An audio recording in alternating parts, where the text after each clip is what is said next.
दोस्तों जरा कल्पना कीजिए, अगर आज हम समय की सीमाओं को पार करते हुए सीधे 200 वर्ष पीछे चले जाएं, तो हमारे सामने 200 साल पुराना भारत जीवित होकर उभर आएगा। यह वही भारत होगा जहां जीवन की गति धीमी थी, लेकिन जीवन का महत्व बहुत गहरा था। जहां लोग प्रकृति के साथ तालमेल बनाकर जीते थे और सादगी में ही संतोष खोजते थे। यह वह भारत था जहां दिन की शुरुआत शांति से होती थी और जीवन भागदौड़ से दूर बहता था। लोगों के लिए समय कोई दबाव नहीं, बल्कि अनुभव था। हर दिन सूरज के साथ शुरू होता था और हर शाम अपने भीतर एक ठहराव लेकर आती थी। आज जब हम आधुनिक समय में खड़े होकर अतीत को समझना चाहते हैं, तभी ये यात्रा हमें ये जानने का अवसर देती है कि 200 साल पहले भारत कैसा था, उसकी सोच कैसी थी, उसका जीवन कैसा था और उसकी आत्मा किस तरह से समय के साथ चलती थी। तो चलिए दोस्तों, आज की इस यात्रा को शुरू करते हैं। दोस्तों, 200 साल पहले का भारत एक ऐसा देश था जहां जीवन दिखावे के लिए नहीं, बल्कि जरूरत के लिए जिया जाता था। लोग कम साधनों में भी संतुलन के साथ रहते थे और जीवन की हर आवश्यकता अपने आसपास ही पूरी कर लेते थे। गांव और कस्बे आत्मनिर्भर होते थे और बाहर की चीजों पर निर्भरता बहुत कम थी। लोग सुबह जल्दी उठते थे क्योंकि दिन का पूरा समय काम और परिवार के लिए होता था। जीवन में जल्दबाजी नहीं थी, लेकिन आलस्य भी नहीं था।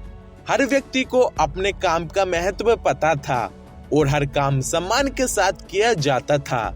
उस समय भोजन साधारण होता था, लेकिन शुद्ध और पोषण से भरपूर होता था। घर का बना खाना ही सबसे बड़ा सुख माना जाता था और खाने को कभी बर्बाद नहीं किया जाता था, क्योंकि अन्न को ईश्वर का रूप समझा जाता था। रहने के लिए घर साधारण थे, लेकिन मौसम और जरूरत के अनुसार बनाए जाते थे। मिट्टी, लकड़ी और पत्थर से बने घर गर्मी और ठंड दोनों में संतुलन बनाए रखते थे और लोगों को प्रकृति के करीब रखते थे। उस दौर में जीवन अकेले नहीं जिया जाता था, पूरा समाज एक परिवार की तरह काम करता था। सुख और दुख सभी मिलकर बांटे जाते थे और यही आपसी जुड़ाव उस समय के भारत की सबसे बड़ी ताकत था। 200 साल पहले के भारत में शिक्षा केवल नौकरी पाने का साधन नहीं, बल्कि जीवन को सही दिशा देने का माध्यम थी। ज्ञान को रटने की चीज नहीं, बल्कि समझने और अपनाने की प्रक्रिया माना जाता था। बच्चे छोटी उम्र से ही अनुशासन, धैर्य और जिम्मेदारी सीखते थे। उस समय शिक्षा प्रकृति के बीच दी जाती थी। खुले वातावरण में सीखने की परंपरा थी, जहां शिष्य केवल किताबों से नहीं, बल्कि अनुभवों से ज्ञान ग्रहण करता था। गुरु का स्थान केवल शिक्षक का नहीं, बल्कि मार्गदर्शक का होता था, जो जीवन के हर पहलू को समझाने का प्रयास करता था। उस दौर में हर विद्या का सम्मान था, चाहे वे खेती हो, शिल्प हो, चिकित्सा हो या दर्शन। ज्ञान को ऊंच नीच में नहीं बांटा जाता था, बल्कि हर कौशल को समाज की जरूरत माना जाता था। यही सोच उस समय के भारत को भीतर से मजबूत बनाती थी। 200 साल पहले के भारत में खेती केवल आजीविका का साधन नहीं, बल्कि जीवन का आधार थी। किसान धरती को केवल जमीन नहीं, बल्कि मां मानता था और उसी भावना के साथ उसका ध्यान रखता था। खेतों में काम करते समय प्रकृति के नियमों को समझा जाता था और मौसम के अनुसार उसमें फसल उगाई जाती थी। उस समय खेती में रासायनिक पदार्थों का प्रयोग नहीं होता था। बीज प्राकृतिक होते थे और खाद भी गोबर और जैविक तरीकों से बनाई जाती थी, जिससे भूमि की उर्वरता बनी रहती थी और फसलें शुद्ध होती थी। बरसात, नदी, हवा और सूर्य का विशेष महत्व था, क्योंकि इन्हीं पर खेती निर्भर थी। लोग प्रकृति से लेने से पहले उसका सम्मान करते थे और आवश्यकता से अधिक लेने से बचते थे। यही कारण था कि पर्यावरण संतुलन में बना रहता था। 200 साल पहले के भारत में व्यापार केवल लाभ कमाने का साधन नहीं था, बल्कि विश्वास पर टिका हुआ एक संबंध था। लेन देन में ईमानदारी सबसे बड़ा नियम मानी जाती थी और शब्द ही सबसे मजबूत अनुबंध हुआ करता था। उस समय कारीगर समाज की रीढ़ थे। बुनकर, लोहार, कुम्हार, बढ़ई और सुनार जैसे लोग अपने हाथों से ऐसी वस्तुएं बनाते थे जिनमें केवल मेहनत नहीं बल्कि कला और धैर्य भी झलकता था।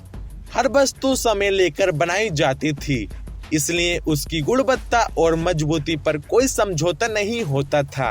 व्यापार में मुनाफे से ज्यादा महत्व संबंधों का होता था, क्योंकि लोगों को पता था कि विश्वास टूटने से पूरा समाज कमजोर हो जाता है। यही सोच 200 साल पहले के भारत को भीतर से सशक्त बनाती थी। 200 साल पहले के भारत में परिवार जीवन का केंद्र होता था। व्यक्ति अकेले नहीं बल्कि पूरे परिवार के साथ ही जीता था और हर निर्णय में बुजुर्गों की सलाह को महत्व दिया जाता था। अनुभव को ज्ञान से ऊपर माना जाता था और पीढ़ियों का जुड़ाव मजबूत होता था। त्योहार और परंपराएं लोगों को जोड़ने का माध्यम थी। इन अवसरों पर भेदभाव नहीं होता था और पूरा समाज एक साथ खुशियां मनाता था। यही आपसी अपनापन उस समय के भारत की सबसे बड़ी शक्ति था। 200 साल पहले के भारत में स्त्रियों की भूमिका केवल घर तक सीमित नहीं थी, बल्कि परिवार और समाज दोनों में उनका महत्वपूर्ण स्थान था। वे घर की व्यवस्था संभालने के साथ साथ खेती, कारीगरी और छोटे व्यापार में भी सक्रिय रूप से भाग लेती थी। स्त्री को केवल कमजोर नहीं बल्कि परिवार की धुरी माना जाता था। उसकी समझ, धैर्य और निर्णय क्षमता को सम्मान दिया जाता था।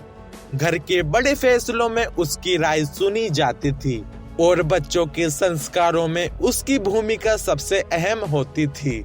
समाज में नारी को आदर की दृष्टि से देखा जाता था, क्योंकि माना जाता था कि जिस घर में स्त्री का सम्मान होता है वहां समृद्धि और शांति अपने आप आती है। यही सोच उस दौर के सामाजिक ढांचे को मजबूती देती थी।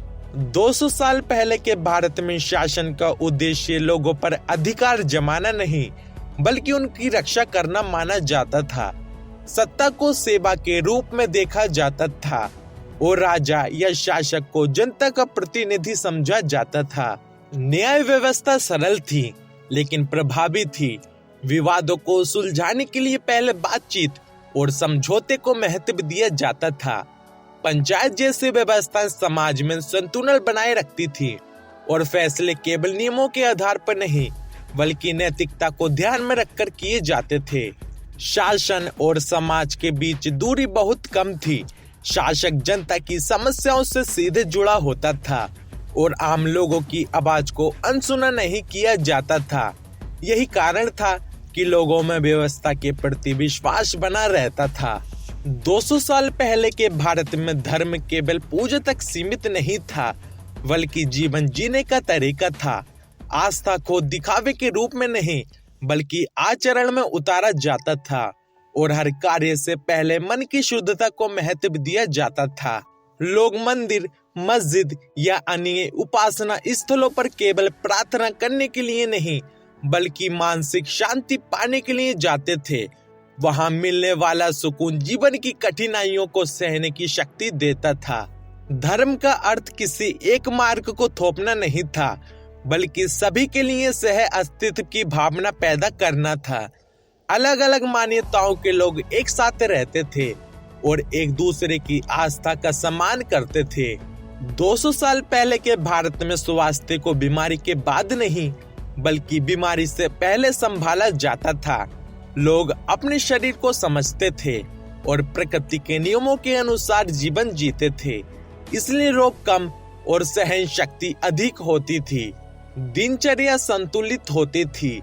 समय पर उठना, समय पर भोजन करना और शरीर को नियमित श्रम देना जीवन का सामान्य हिस्सा था।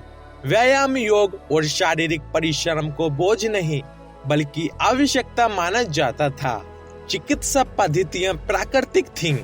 जड़ी बूटियों, घरेलू उपाय और अनुभव पर आधारित ज्ञान से उपचार किया जाता था। रोग को दबाने के बजाय उसकी जड़ तक पहुंचने की कोशिश की जाती थी। 200 साल पहले के भारत में कला केवल मनोरंजन नहीं थी, बल्कि आत्मा की अभिव्यक्ति थी। संगीत, नृत्य, चित्रकला और लोक कलाएं लोगों के दैनिक जीवन का हिस्सा थी और हर कला के पीछे कोई न कोई भावना या कथा जुड़ी होती थी। लोकगीतों और कथाओं के माध्यम से इतिहास और संस्कार पीढ़ी दर पीढ़ी आगे बढ़ते थे।